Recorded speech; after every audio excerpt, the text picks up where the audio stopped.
बिस्मिल्लाहिर्रहमानिर्रहीम। Dear student, अस्सलाम वालेकुम। कोर्स टाइटल है linear algebra, lecture number 27। Topic आज जो हम स्टडी करेंगे वो है least square method by fitting a straight line and finding the least square polynomial. दरअसल इसमें होता ये है कि हमें जो डाटा होगा वो गिवन होगा। मैंने आपको बताया था कि हमारे पास डाटा जो हो वो किस किस्म का गिवन होगा। मिसाल के तौर पर हमारे पास जो है ना, ये डाटा इस तरीके से पड़ा हुआ है। ये डाटा है, ये मार्कर ले लेता हूँ इससे। ये हमारे पास ये डाटा पड़ा हुआ है, ठीक है।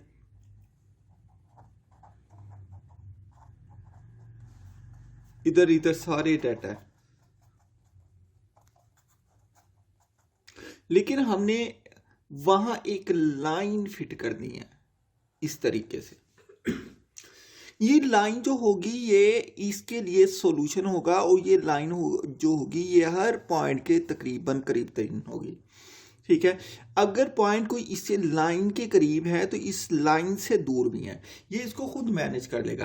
पहले हम लाइन फिट करना सीखेंगे, उसके बाद अगले लेक्चर के अंदर हम ये देखेंगे कि डाटा के अंदर कर्व कैसे फिट की जाती है। मतलब आज हम बिल्कुल स्ट्रेट लाइन जो है डाटा के अंदर फिट कर रहे हैं, इसके बाद अगले टॉपिक के अंदर हम कर्व को फिट करेंगे। तो हम देखते हैं, suppose we are given n points. N points कौन से? x1 y1 x2 y2 up to so on xn y, where at least two of the x's are distinct. यहां पर कम से कम दो एक्साइज, कम से कम दो एक्साइज जो हैं वो मुख्तलिफ होंगे। उसने कहा बेशक x1 x2 x3 x4 x5 up to so on xn, इसमें से बेशक ये x की वैल्यू कुछ भी हो, लेकिन इस पर रिस्ट्रिक्शन ये है कि कम से कम दो x ऐसे होंगे जो डिफरेंट होंगे। बाकी रिपीटेड भी हो सकते हैं, कम से कम दो पॉइंट ऐसे होंगे जो कि डिफरेंट होंगे। क्योंकि जब भी हम कोई लाइन ड्रा करते हैं तो उसके लिए हमें कम से कम दो पॉइंट चाहिए होते हैं, तब जाके लाइन ड्रा होती है। इसलिए हमने यहां पर कहा है कि यहां पर जो दो पॉइंट है, where at least two of the x's are distinct, दो पॉइंट जो है वो डिस्टिंक्ट है। We are interested in finding the least square line. हम यहाँ पर लीस्ट स्क्वायर लाइन फिट करते हैं, और लीस्ट स्क्वायर लाइन की जो इक्वेशन है वो ये है, y is equal to b1x plus b0।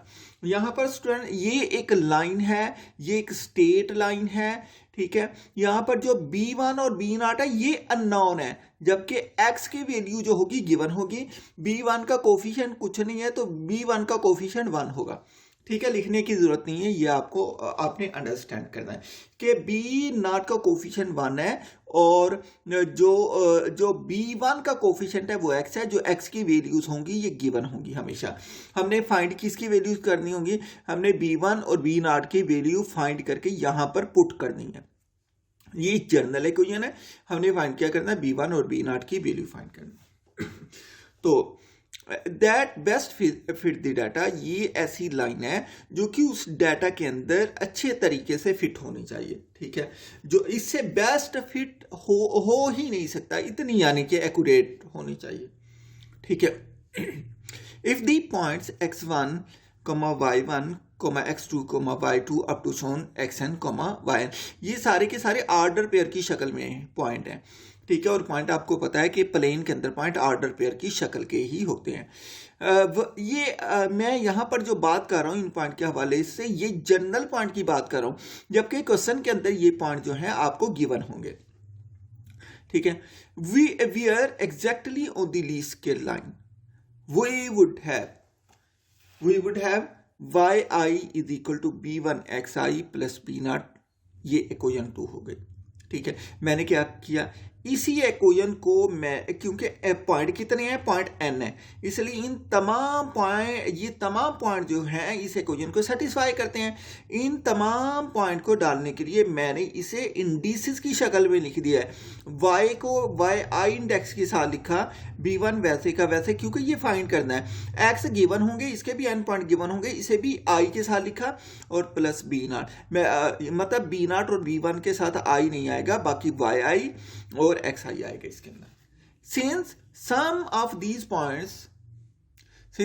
these points may not lie exactly on the line, क्योंकि इनमें से कुछ पॉइंट ऐसे होंगे जो कि लाइन के ऊपर एग्जैक्टली लाई नहीं करते होंगे, बल्कि जैसे हमने ये डाटा देखा, इसमें से कुछ पॉइंट ऐसे हैं जो लाइन के ऊपर हैं, और कुछ पॉइंट ऐसे जो लाइन के ऊपर हैं, कुछ ऐसे जो लाइन के नीचे हैं, और ऐसे पॉइंट सिर्फ चंद पॉइंट हैं जो कि लाइन के ऊपर आते हैं। ठीक है, यही बात की है। अब इसके लिए क्या करेंगे, वो पॉइंट जो लाइन से ऊपर हैं और वो पॉइंट जो लाइन के नीचे हैं, उसके लिए हम क्या करेंगे, उसके लिए हम ऐसा करेंगे, हम उसी इक्वेशन के अंदर जो कि yi is equal to b1 xi plus b0 है, इसके अंदर मैं ऐड कर दूंगा di। ये di अगर पॉइंट लाइन के नीचे होगा तो ये प्लस होके ऊपर आ जाएगा, अगर पॉइंट लाइन के ऊपर होगा तो ये माइनस होके लाइन के ऊपर आ जाएगा। ये di, ये हमारे पास ऐसी वैल्यू है जो कि पॉइंट को लाइन के ऊपर लेके जाएगी, where i is equal to 1 2 3 up to so n, where di is the vertical deviation from the point xi yi। तो मैं आपको बताना ये चाह रहा हूँ, ये हमारे पास जो है ये पॉइंट है, मैं आपको ये पॉइंट वादे ये क्लियर करके दिखा देता हूँ। ये पॉइंट है, इसको लाइन के ऊपर लाना है, तो इसको लाइन के ऊपर लाने के लिए हमें di माइनस करना पड़ेगा, और ये पॉइंट है, इसको लाइन के ऊपर लेके जाना है, तो लाइन के ऊपर लेके जाने के लिए इसमें di प्लस करना पड़ेगा, तो ये लाइन के ऊपर चला जाएगा। di किस में प्लस करेंगे, yi is equal to b1 into xi plus b0, इसके अंदर हम ऐड या माइनस करेंगे, क्योंकि जिसकी अगर वैल्यू नेगेटिव होगी खुद इसकी जगह नेगेटिव आ जाएगा, अगर पॉजिटिव होगी तो इसकी जगह पॉजिटिव आ जाएगा। मतलब di हमने इसके अंदर किस लिए लिखा, ताकि हम पॉइंट वो पॉइंट जो लाइन के ऊपर नहीं है उनको मैं लाइन के ऊपर ले आऊं। ठीक है, यही मैंने बात की है। ठीक है, यही मैंने कहा, where di is the vertical deviation from the point xi yi to the desired least squares line. The quantity di can be positive, negative or zero। मैंने कहा ये जो di है ये पॉजिटिव भी हो सकता है, ये नेगेटिव भी हो सकता है। पॉजिटिव कब होगा, जब ये पॉजिटिव उस वक्त होगा जब पॉइंट लाइन से नीचे होंगे, और नेगेटिव कब होगा, जब पॉइंट लाइन से ऊपर होंगे, तो नेगेटिव होके लाइन। di जीरो कब होगा, उनके लिए वो पॉइंट जो लाइन के ऊपर लाई करते हैं उनके लिए di जो होगा वो जीरो होगा। ठीक है स्टूडेंट, तो यही मैंने बात की है। मैंने कहा the quantity di can be positive, negative और जीरो। तो स्टूडेंट ये मैंने आपको फिगर के अंदर ये शो करके दिखा दिए हैं, आप यहां पर देखें, ये मैंने इसके 5 पॉइंट मैंने इसके ऊपर लिखे हैं। पहला पॉइंट था x1 y1, इसका जो लाइन, ये लाइन असल है, ये सॉल्यूशन है, इसका लाइन से डिस्टेंस क्या है, इसका लाइन से डिस्टेंस d1 कह दिया, मैंने खुद कहा है d1 क्यों कहा, क्योंकि x1 y1 है। तो दूसरा पॉइंट ये देखें x2 y2, तो इसका डिस्टेंस d2 है, तो ये जो ऊपर है इसका x3 y3 इसका डिस्टेंस जो है d3 है। सिमिलरली ये एक पॉइंट नीचे है, ये क्या है x4 y4 है, इसका डिस्टेंस जो इस लाइन से मैंने इसको कहा d4 है, ये डिस्टेंस है यहां से लेकर यहां तक। फिर ये x5 y5 है, ये पॉइंट भी लाइन से नीचे, यहां से लेकर यहां तक जो डिस्टेंस है वो d5 आ जाएगी। ठीक है जी, ये लाइन कौन सी है, ये लाइन है लीस्ट स्क्वायर लाइन। ठीक है, तो लिहाजा अब ऊपर वाली जो d1 d2 d3 ये क्या हो जाएंगे, नेगेटिव हो जाएंगे, ये नीचे वाले क्या हो जाएंगे, पॉजिटिव हो जाएंगे, ताकि लाइन के ऊपर आ जाए। और इस लाइन को मैंने क्या नाम दिया, मैंने इस लाइन को नाम दिया लीस्ट स्क्वायर लाइन का नाम दिया मैंने। ठीक है, ये मैंने आपको समझाने के लिए आपको बताया। इन above figure we show 5 data points x1 y1 x2 y2 x3 y3 x4 y4 x5 y5। मैंने 5 पॉइंट दिखाए यहाँ पर शो किए हैं, आप ज़्यादा भी शो कर सकते हैं, ठीक है। And their corresponding deviations d1 d2 d3 d4 d5 from the least square line. d1 d2 d3 d4 d5 ये इन पॉइंट के वर्टिकल डिस्टेंस हैं लीस्ट स्क्वायर लाइन के ऊपर। यहां पर मैं आपको बताने जा रहा हूं, जो बी मैट्रिक्स लेते हैं वो y1 y2 y3 के बराबर होता है। ये कहां से आता है? ये जो बी मैट्रिक्स है ये यहां से आएगा। y की वैल्यू जो होंगी, y की वैल्यू जो होंगी उसको मैं मैट्रिक्स बी कहूंगा, और एक्स आई की वैल्यू को मैं क्या कहूंगा? एक्स आई की वैल्यू, और ये इसके लिए इधर से देख लें, वाई आई की वैल्यू जो होंगी मैट्रिक्स बी होगी, और एक्स आई और बी की वैल्यू, ये देखिए इसका कोफिशिएंट कुछ नहीं है तो बी नॉट का क्या वन है, तो ये वैल्यू आपको गिवन होगी। तो यहां पर आप लिखेंगे मैट्रिक्स ए के अंदर ये स्टूडेंट, ये जो है ना मैं आपको बताता जाऊं, ये वाले कोफिशिएंट जो है ये है B1 के कोफिशिएंट, और ये वाले कोफिशिएंट जो है ये B नॉट के कोफिशिएंट, ठीक है। तो इसकी x जहाँ x है x1 x2 up to so on xn, और बाकी B नॉट के सारे कोफिशिएंट कांस्टेंट है 1 1 अप टू सोन। ये यहाँ पर ये डॉट डॉट लगाने के बाद मैंने 1 लिखा है, मतलब हर वैल्यू के लिए 1 आएगा, हर वैल्यू के साथ 1, ठीक है ना। ये कांस्टेंट नंबर था इसलिए हर एक के साथ ये 1 आ, जितनी x की एंट्री होगी उतनी ही यहां पर 1 आएंगे, और x क्या हो जाएगा? x मैट्रिक्स जो हो जाएगा, ये जो हमारे पास अननोन है B1 और B नॉट, B1 और B नॉट, इनको मैं मैट्रिक्स x के अंदर रखूंगा। और याद रखें स्टूडेंट, ये अननोन है, ये B1 B नॉट अननोन है जिसको मैंने फाइंड करना है। And d is equal to d1 d2 up to so on dn, और जहां पर जो ये मैट्रिक्स होगी, ये वाले d आ गए, इसके लिए मैं एक अलग मैट्रिक्स बनाऊंगा d, जिसको d का नाम दूंगा, और d के अंदर यहां से जितनी वैल्यू आएंगी वो मैं इसके अंदर रखूंगा, वो हो जाएगा d1 d2 up to so on dn हो जाएगा। Then we may write the n equation in equation 3। तो मैंने कहा इक्वेशन 3 के अंदर मैं इस तरीके से भी इसको लिख सकता हूं एन इक्वेशन को, क्यों एन इक्वेशन बनती है ना, ये देखें y के साथ भी आई है x के साथ भी आई है, और मैंने कहा I vary from 1 to n, इसलिए यहां से इक्वेशन ये एक नहीं बनेगी, n बनेगी, यहां भी n बनेगी, यहां भी n बनेगी, ठीक है।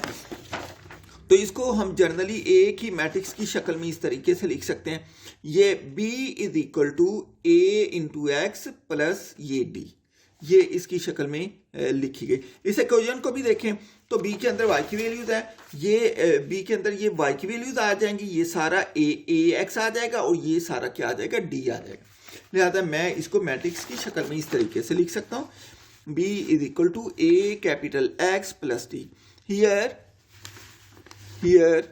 Since the linear system ax is equal to b usually inconsistent, इस सिस्टम के अंदर नंबर ऑफ अननोन और नंबर ऑफ इक्वेशन बराबर नहीं होते, इसलिए ये सिस्टम जो है ना ये वाला इनकंसिस्टेंट है, इज यूजुअली इनकंसिस्टेंट, मतलब ऐसा सिस्टम जिसके सोल्यूशन एग्जैक्ट सोल्यूशन एग्जिस्ट ना करते हैं, ठीक है। सोल्यूशन इस सिस्टम के वैसे एग्जिस्ट नहीं करते, तो इसको हम लीस्ट स्क्वायर मेथड से इसीलिए सॉल्व कर रहे हैं क्योंकि नंबर ऑफ इक्वेशन ज्यादा है। हम सिंपली ये कहेंगे नंबर ऑफ इक्वेशन और नंबर ऑफ अननोन बराबर नहीं है, ठीक है। तो मैंने यहाँ therefore we find a least square solution x के ऊपर मैंने कैप लिख दी है। अब कैप क्यों लिखी? क्योंकि इसका एग्जैक्ट सॉल्यूशन x है और वो एग्जिस्ट नहीं करता, तो हम लीस्ट स्क्वायर मेथड से इसका अप्रॉक्सीमेट सॉल्यूशन फाइंड करते हैं, उसको मैंने x कैप कह दिया। To ax is equal to b, remember that at least 2 of the xi's are distinct. मैंने वही बात की है जो कि शुरू में कही थी कि कम से कम 2 xi ऐसे हैं जो कि डिस्टिंक्ट हैं, बाकी रिपीटेड भी हो सकते हैं, ठीक है। So the rank of A is equal to 2। इस केस के अंदर मैंने कहा क्योंकि 2 अननोन है तो ए का रैंक जो है क्योंकि 2 xi डिफरेंट है इसलिए इसका रैंक कम से कम 2 लाजमी आ जाएगा, ए का rank. Then ax is equal to b has a unique least square solution. तो इस तरीके से A x is equal to B जो है इसका जो लीस्ट स्क्वायर सॉल्यूशन होगा वो यूनिक होगा एंड गिवन बाय। इसके अंदर पहले भी बता चुका हूँ system A x is equal to B given है, क्योंकि नंबर ऑफ इक्वेशन और नंबर ऑफ नॉन इक्वल नहीं है इसलिए इसका सॉल्यूशन एग्जिस्ट नहीं करता। तो इसके लिए मैं क्या करता हूँ, दोनों तरफ मैंने ए ट्रांसपोज से मल्टीप्लाई कर दिया। इसके बाद मैंने क्या किया, मुझे एक्स अप्रॉक्सीमेटेड चाहिए, एक्स कैप चाहिए, तो मैंने इसके साथ जितने भी वो थे मैंने इसका इन्वर्स दोनों साइड पे मल्टीप्लाई कर दिया। ए ट्रांसपोज ए का इन्वर्स दोनों साइड पे मल्टीप्लाई कर दिया। अब क्या बचेगा जनाब, अब ये होगा कि A transpose A whole inverse into A transpose A, ये आइडेंटिटी के बराबर आ जाएगा, आई के बराबर आ जाएगा। जब ये आई के बराबर आ जाएगा तो आप देखेंगे क्या हो जाएगा, ये हो गया आई हो गया ये, ठीक है, ये आइडेंटिटी मैट्रिक्स है और ये एक्स कैप है और ये ए ट्रांसपोज ए इनवर्स वैसे का वैसे रहा इनटू ए ट्रांसपोज बी आ जाएगा। जब भी एक्स आई से मल्टीप्लाई होगा तो वो अगेन एक्स आ जाएगा, ये वैसे का वैसे right side A transpose into A inverse, ये कुछ भी नहीं है, ठीक है, ये यही है A transpose into A whole inverse into A transpose B. हमने यहां से अगर ये फाइंड कर दिया तो हमारे पास एक्स की वैल्यूज आ जाएंगी। ये मैं सारा आपको जर्नल प्रोसीजर बता रहा हूं, इसके बाद मैं क्वेश्चन करूंगा तो आपको बहुत आसान लगेंगे। We are then assumed that ax cap will be a closed as possible to be। हम कहते हैं जो ax है ये b के बहुत क्लोज है, ax कैप जो है ये b के बहुत क्लोज है, मतलब यही है। यहां पर अगर मैं x लगा दूंगा ये इक्वल नहीं रहेगा, ये अप्रॉक्सीमेट इक्वल हो जाएगा। We are then assumed that ax cap will be closed as possible to be since d is equal to b minus ax prime। ये कहां से आ गया, आपने लिखा था ना वहां पर जर्नल कि b is equal to ax plus d, तो मैंने कहा अगर आपने d फाइंड करना होगा, ये कैप है, d फाइंड करना होगा तो क्या होगा, ये इधर आकर माइनस हो जाएगा, b माइनस ए एक्स आ जाएगा। यही काम यहां पर किया होगा। The magnitude of d will be as small as possible. d को जितना हम कम करना चाहें हम उतना स्मॉल रख सकते हैं। For each X I I is equal to 1 2 3 up to so 9। हर एक्स आई के लिए अलग से d आएगा, ठीक है, हर एक्स आई के लिए d अलग होगा, मतलब x1 है तो d1 आएगा, x2 है तो d2 आएगा, वो सारे मिलके मैट्रिक्स d बना देंगे। लेट वाई आई, जब x अप्रॉक्सीमेटेड हो गया तो वाई आई भी अप्रॉक्सीमेटेड हो गया, is equal to b1 xi plus b, then xi yi cap are the points on least square line। it follows that ये मैग्नीट्यूड को जाहिर करता है कि ये जो हम d नॉर्म के अंदर लिखा है इसको बोलते हैं नॉर्म।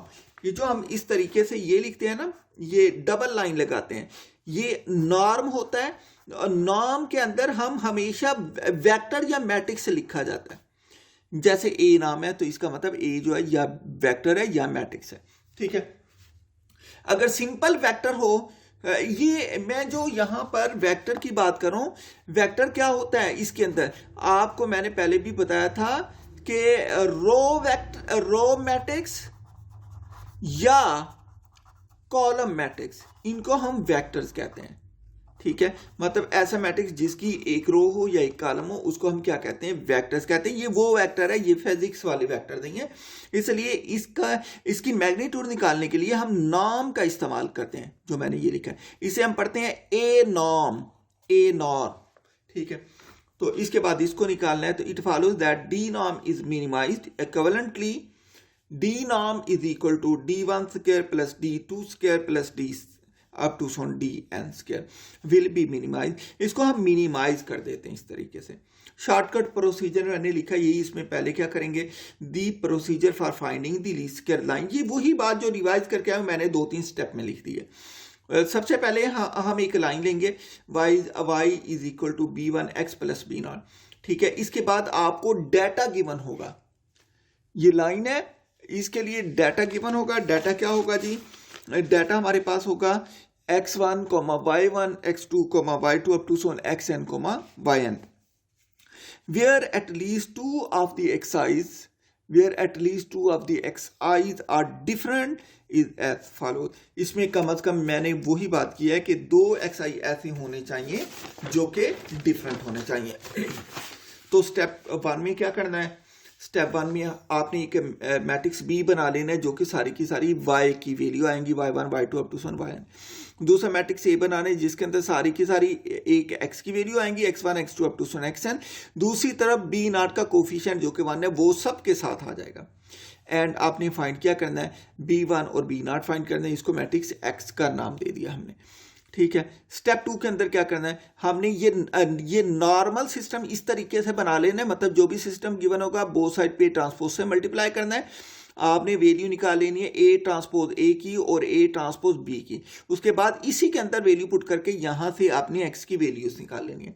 फॉर एक्स किस तरीके से निकालनी है, गॉस जॉर्डन रिडक्शन मेथड से। अगर 2 क्रॉस 2 है तो सिंपल निकाल लेंगे जैसे कि हम मैट्रिक्स में निकालते थे। अगर वो 2 क्रॉस 2 से ज्यादा है तो मैट्रिक्स, तो फिर हम जो है गॉस जॉर्डन रिडक्शन मेथड इस्तेमाल करेंगे। एग्जाम्पल के अंदर आपको डाटा गिवन है, इसके अंदर दोनों जो है वो केमिकल्स हैं और ऑन्सिस में है या गैलन्स में है। एक को मैंने अल्फा यूज कहा है और दूसरे को मैंने बीटा प्रेजेंट कहा है, ठीक है। इसको मैंने ये बीटा इस तरीके से लिख दिया, आप बेशक ना लिखें, आप ऐसे लिखे alpha use and beta present. ये दोनों का यूनिट या ऑन्सिस है या ये गैलन्स है, किसी में भी। मैंने जो अल्फा है इसको मैंने एक्स की वैल्यूज कह दिया, जो बीटा है मैंने इसको वाई की वैल्यू कह दी। ये डाटा ऐसे का ऐसे हमें गिवन है।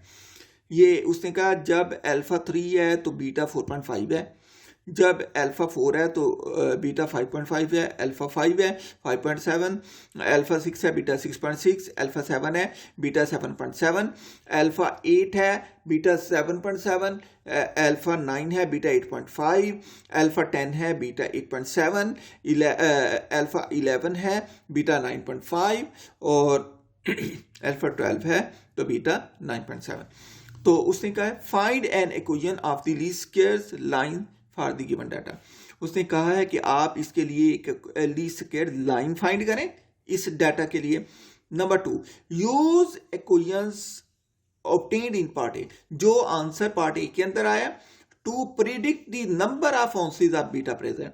इसको इस्तेमाल करते हुए आपने ये बताना है कि नंबर ऑफ बीटा कितने इस्तेमाल होंगे in gallons of product. In if 30 ounces of alpha are used per gallon, ये बताना है कि अगर if 30 ounces of alpha are used per gallon, अगर एक गैलन के अंदर जो है अल्फा के 30 गैलन यूज, अगर इसके अंदर अल्फा के 30 ounces एक गैलन में यूज हो तो हमने बीटा बताना कि बीटा क्या होगा। इसका सिंपल आप इसके मैट्रिक्स बना लें। सबसे पहले जो मैट्रिक्स है आपके सामने है, आप देखें सॉल्यूशन के अंदर part A, we know that. यहाँ पर आप देखें अब y कितने हैं, x कितने। मैंने सबसे पहले b के अंदर आपको पता है y की वैल्यू होती है, y की वैल्यू ये वाली 4.5 5.5, ये सारा 4.5 से लेकर 9.7 तक जो कि ये गिवन है 9.7, ये मैंने यहाँ पर सारा लिख दिया, ये सारी। इसको b मैट्रिक्स कह दिया।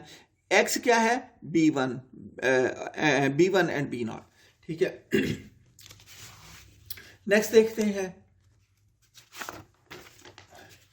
We find the matrix A। यहां पर हम मैट्रिक्स A फाइंड करते हैं। Now we find the matrix A for the equation y is equal to b1x plus b0, ठीक है। Hence we take the value of x from table and coefficients of b0 is 1, और b0 के सारे coefficient 1 है। For each entry we get, हर entry के लिए जो कि हम इस साथ। तो ए के अंदर क्या था, आप देखें हम ये किस इक्वेशन से बना रहे हैं, ठीक है। आप देखें हम इस इक्वेशन को इस्तेमाल करते हुए, ये जो है यहाँ पर एक्स आइज की वैल्यू है और इधर बी की जो भी होगी वो 1 होगी। इसके अंदर भी मैंने यही बताया हुआ है, जहां से भी ले लें। शुरू में मैंने इक्वेशन बताई यहाँ से y b1 xi plus b0। तो यहाँ पर जो गिवन डाटा है, यहाँ पर x की वैल्यूज क्या 3 4 5 6 अप टू 12, ये 3 4 5 6 अप टू 12। यहाँ पर हमने देखा B0 का कोफिशिएंट 1 है, तो यहाँ पर मैंने हर एंटी के साथ 1 1 1 1 1 लिख दिया। इसके बाद हमने क्या करना है, क्योंकि हम बनाने क्या जा रहे हैं, A transpose A is equal to A transpose B, तो मैंने सबसे पहले इसके ये फाइंड करना है A ट्रांसपोज A और A ट्रांसपोज B फाइंड करना है। तो मैंने मैट्रिक्स A का मैंने ट्रांसपोज लिया, जो हमारे पास जो रो होंगी वो कॉलम बन जाएंगे। 3 1 4 1 रो है, ये कॉलम बन गया, मतलब ये ट्रांसपोज आ गया। Transpose A transpose is equal to क्या है जी, 3 4 5 6 7 8 9 10 11 12, और उसके बाद ये रो बन गई 1 1 1 अप टू 1। अब मैंने इन दोनों को मल्टीप्लाई किया, A ट्रांसपोज A। तो स्टूडेंट आपको मैट्रिक्स मल्टीप्लिकेशन आती है, मैंने इन दोनों को मल्टीप्लाई किया। मल्टीप्लाई है मैंने बिल्कुल क्लियर करके आपकी आसानी के लिए लिख दिया। पहली रो को पहले कॉलम से मल्टीप्लाई किया, ये आंसर आया। पहली रो को दूसरे कॉलम से मल्टीप्लाई किया, ये आंसर आया। और दूसरी लाइन को पहले कॉलम से किया, ये आंसर आया। और दूसरी लाइन को दूसरी रो को दूसरे कॉलम से किया, तो ये आंसर आया। इसको मैंने सिंप्लीफाई किया। जो A ट्रांसपोज A है, जो A ट्रांसपोज A है वो मैट्रिक्स निकला है मेरे पास 645 7, इन सबको ऐड कर दिया 645 75 75 10। अब मैंने क्या फाइंड करना है, अब मैंने A ट्रांसपोज B फाइंड करना है। तो A ट्रांसपोज B फाइंड करते हैं। बिल्कुल आपने A ट्रांसपोज B जैसे आपने निकाले, इसको लेना है। ये A transpose B is equal to, ये मैंने A ट्रांसपोज लिखा है, उसके बाद ये मैट्रिक्स B लिखा है। ठीक है, हमें पता था कि जो यहाँ पर मैट्रिक्स B आएगा वो ये मैंने शुरू में ही लिख दिया था। मैंने कहा जो Y की वैल्यूज होती हैं ना, ये वाली, ये मैट्रिक्स B था 4.5 5.5 अप टू 9.5। मैंने यहाँ पर ये मैट्रिक्स लिख दिया। मैंने इन दोनों को मल्टीप्लाई किया, फर्स्ट रो फर्स्ट कॉलम, ये फर्स्ट रो को मैंने फर्स्ट कॉलम के साथ मल्टीप्लाई करके ये सारे ऐड कर दिए। फिर सेकंड रो को फर्स्ट कॉलम के साथ किया, ये सारे ऐड कर दिए। तो A ट्रांसपोज B जो आया that is equal to 598.6 and 73.4। इसको मैंने डबल स्टेरिक कह दिया, ठीक है, और उसको पिछली वैल्यू को A ट्रांसपोज A को मैंने स्टेरिक कह दिया था। अब we know that the normal system, हमें पता है normal system A transpose A x is equal to A transpose B है। यहाँ पर मैं वैल्यू पुट कर देता हूँ, यहाँ पर A ट्रांसपोज A की वैल्यू पुट करता हूँ, यहाँ पर A ट्रांसपोज B की ये वाली वैल्यू पुट करता हूँ। तो यही मैंने यहाँ पर लिखा है, using values from equation asterisk and equation double asterisk in equation 1 we get. यहाँ पर मैंने A ट्रांसपोज A की वैल्यू 645 75 75 10 डाला, एक्स वैसे का वैसे। A ट्रांसपोज B क्या आ गया 598.6 73.4। Let's C is equal to 645 75 75 10। इसको मैंने मैट्रिक्स C का नाम दे दिया सॉल्व करने के लिए। आप बेशक इसको डायरेक्ट उधर ले जाए मैट्रिक्स को। तो ये क्या बन गया, ये C x is equal to this हो गया। मैंने दोनों तरफ C से मल्टीप्लाई कर दिया C इनवर्स से, ये आइडेंटिटी हो गया, identity x into C inverse, ये वैसे का वैसे रह गया। ठीक है, तो ये मैट्रिक्स वैसे का वैसे रह गया।